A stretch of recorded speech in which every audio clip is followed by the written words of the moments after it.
Hi, good morning. Say, it escaped a lot of people's attention. I know it escaped my attention, but last night there was a Rochester Public School Board meeting, and I didn't really pay attention. I didn't know that it was happening. I know a lot of us are busy now that the weather's nice. What you may not realize, at the very end of the meeting, they always save the juicy bits for the end of the meeting, right, at the Rochester Public Schools. There was a decision made to remove the police from the Rochester Public School buildings. So ISD535, your children, our children, if you're a lefty, you like to say that it takes a village to raise a child if you're a lefty, right?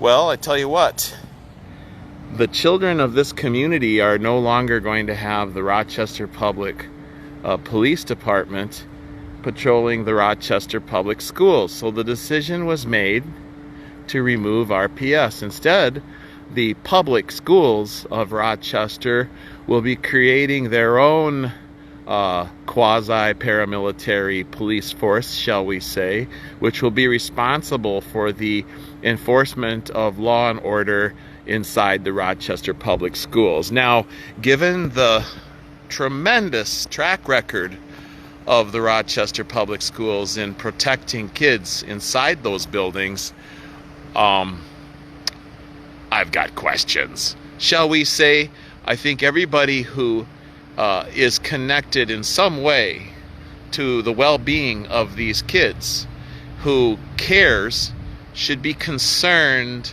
that the police are no longer going to be patrolling the public schools. They will have their own SROs or, their own level of policing in the public schools. This is going to begin, I think it's July 1st.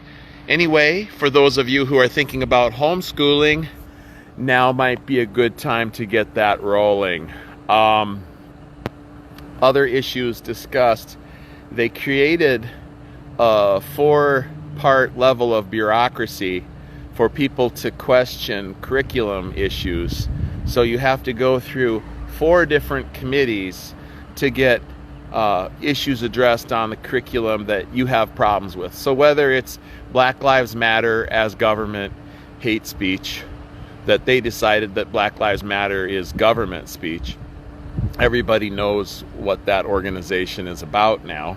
It's a hate hoax and a race grift, and it's all about dragging the sad carcass of a dead black man around to 7 funerals and basically fundraising off his body. In my opinion, that's exploitation.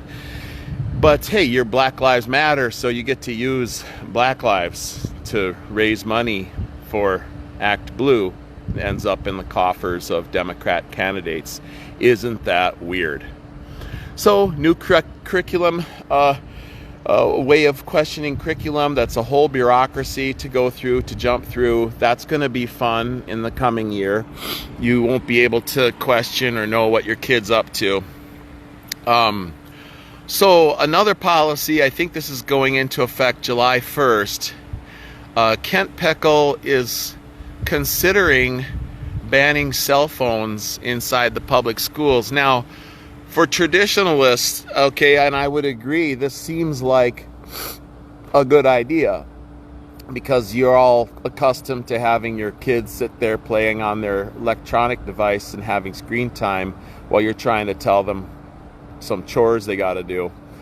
But actually, when you think about banning the cell phones these days, it's sort of interesting to take away from children their last ability to document what it is they're going through. Maybe they're taking pictures of the abuse or making movies on the school buses or in the playgrounds of what certain kids are doing to other certain kids. Maybe what they're really trying to do is prevent that information from getting out. Or kids recording their teachers, as has happened here, where you've got, teachers talking about some nonsense in class and the kid starts making a recording with their cell phone. They play it for mom and dad later, and that's how the parents find out that there's some shenanigans going on in the classroom that they would rather not have some stranger talking about with their kids. So, look, I mean, banning cell phones, allowing cell phones, look, it's a lifeline. If a child needs to call their parent for some reason, I don't think they should be prevented from doing so. If a parent needs to reach their kid because of something really important going on in their life, they should have the ability to do that. I think that this is a parents' rights issue, and it's a child protection issue as well. Considering the chaos and the fights and the nonsense and the general mayhem inside the Rochester Public Schools, it would probably not be a good idea to ban cell phones. You want kids to be able to reach the real authorities in their lives because the public schools have relinquished so much of that authority. So let's just say important things happen in these meetings, in these school board meetings. Important decisions are being made, whether or not we show up. So I had a call from a contact this morning that made me think that I need to redouble my efforts to attend these meetings. All of us need to have eyes on the really important things are happening at the very end of the meeting after everybody's left. And no, don't expect that these decisions will be broadcast inside the Rochester Post-Bulletin. You're not going to get news from the fake news.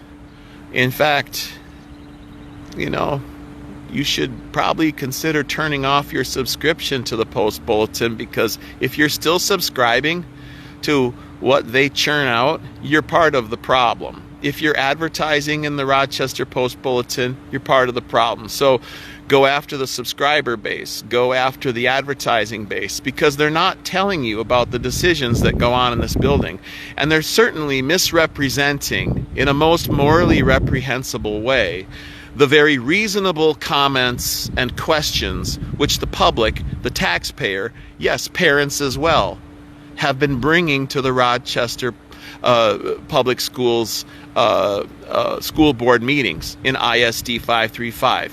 You have a right to ask questions. You're paying for this $500 million budget. I was astonished to learn that they approved a $500 million budget with less than 5 minutes talk, and it was all apparently Gene Marvin making compliments about how much they did, and then of course Pekel saying, "Oh no, don't anybody have any discussion here because we've already talked about this and we've already made all the, we've already talked about this. We don't need to ask any questions. So no questions, just we're going to pass it now."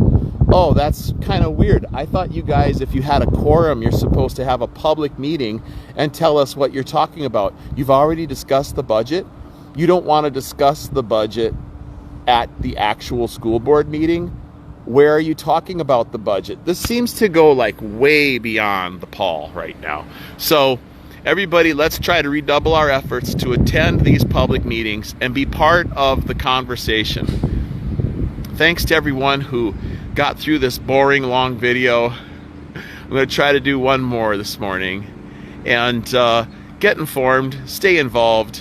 Don't just think that because it's nice weather you should be hanging out doing nothing. These people never stop their agenda. Okay? We shouldn't stop offering resistance to what they do.